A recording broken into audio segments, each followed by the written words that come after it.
How you doing, folks? Well, I'm sitting in the Mark II Golf and it won't go into drive or come out of park. Okay, so I'm trying to fix that problem. I was going to try and do a YouTube Shorts video, but brevity is not my strong point, so I'm not even going to try and waste my time doing that.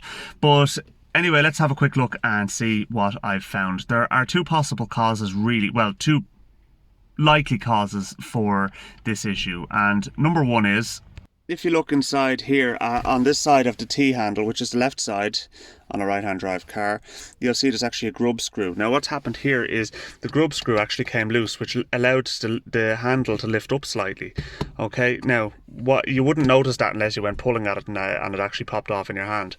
What I did was I loosened the grub screw and I was able to push that down, tighten the grub screw again, and that cured my problem. But there is another potential cause of this problem as well.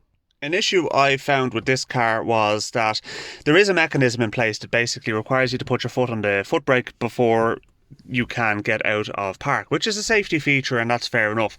But what was happening was that lockout is operated by a solenoid in here. Okay, now if we lift this off, it just picks up like that, and you just pull it off, and away you go. Okay, you can kind of leave leave that sort of sitting around the gear shift if you don't want to take the knob off the top. But if you look down here, there is an electrical connector just down there. See with the blue and brown wire going onto it? Now that operates a solenoid here, okay? Now what I'm going to do is I'm actually going to put that connector on fully, okay? Because I actually had it disconnected. And I'm going to turn on the ignition and you'll see that solenoid operating.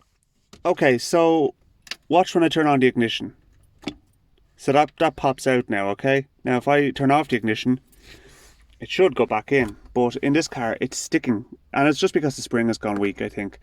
But I actually had this solenoid disconnected because it was annoying the hell out of me and I wasn't bothered fixing it.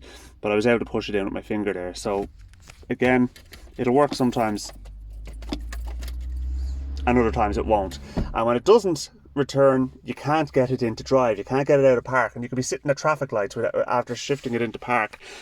And it's a bit of a faff. So what you can do in order to diagnose that problem, see if it's sticking out like that as you turn on and off the ignition, or you can just disconnect the electrical connector by just pinching the two little prongs on either side of it.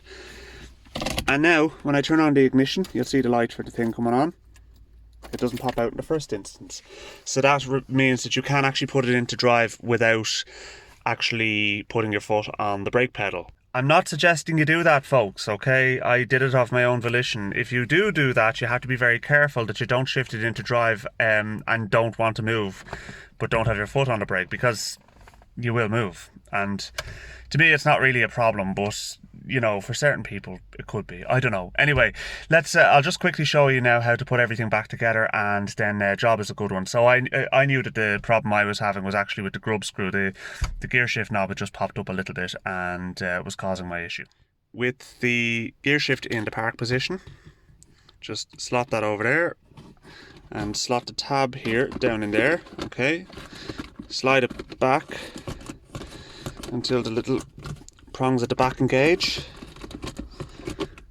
But you see now the thing at the front is sticking out. Okay, so what we're going to do is I'm going to just push that down there, okay, and I'm going to pull that down all the way, and that's it. Okay, now stick it back into park, and we can put the knob on there. Okay, now that's down fully, and I'm going to just put my little Allen key in there, which is a tiny Allen key.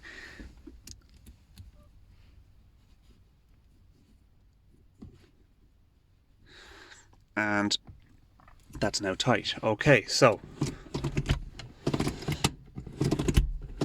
problem is now sorted, folks. Happy days. So a simple little fix, but a handy one nonetheless to know if you're trying to identify what the problem is, especially if you're stuck at the side of the road and can't get it out of park. So that's kind of what happened to my wife, but yeah, anyway, there we go. So it's easy when you know how. So thanks very much for watching, folks. Please don't forget to like and subscribe, and I will chat to you in a future video.